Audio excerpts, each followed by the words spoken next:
because that's kind of, you always hear the dad. Yeah, that's getting, kinda rare. You know, It is rare. My dad was a farmer. He grew up hunting and fishing and whatnot, but the fall time of the year for them is a 68-hour week, and yeah, he was busy, and so I just didn't see him during that time.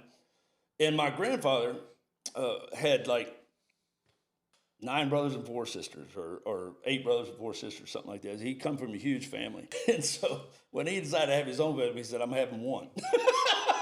And so he had my mom, and but he raised her like a boy, and she would come in.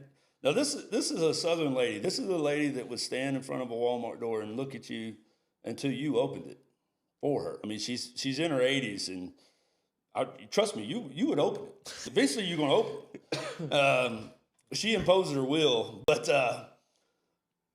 she was valedictorian, of her high school. But he'd say, "Come in, do your work, then go down to the bottom in the hickory tree, go into the river, and kill those squirrels on that hickory tree and bring them back for supper." My grandfather trapped through the Great Depression and sold the furs to make a living, and so he was. Times are different for that generation. No doubt. Yep. No doubt. And we're really missing that generation nowadays. But yes, we are. Anyway, so Mom picked up a love of hunting. And now she didn't go a lot by herself or anything like that, but my grandfather started taking me, and I was his only boy.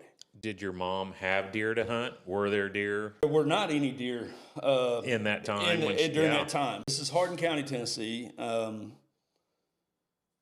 I know the section where we live, or where my mother was born and raised, was stocked with deer in 1970, and they closed the season off till 75. About like our time frames Yeah, almost. yeah. And they trapped deer. Yep. Did a relocation program and moved them in there, closed the season off for 5 years, and he hunted a lot. From 75 to 81 to kill some 160s and things like that. Which you let a herd go, you're going to Exactly, some gonna good get bucks. some. That's Yeah. right.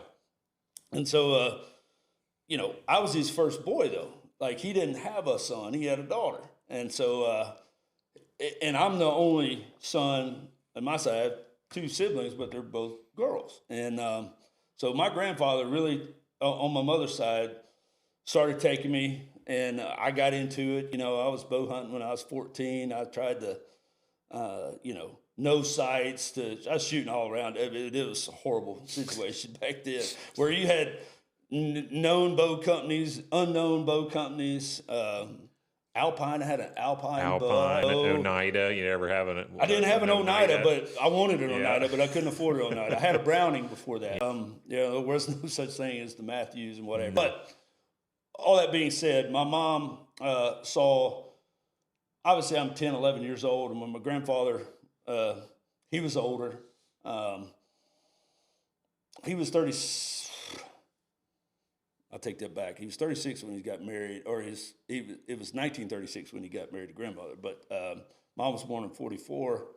So, but anyway, Mom started taking me during the fall, and I would sit with her and sit in her lap deer hunting, and really fell in love with it. And again, Dad was working 80-hour weeks, so she would take me to the bow shop, and we'd try to figure out if I could afford that bow or what I could do. And so anyway, her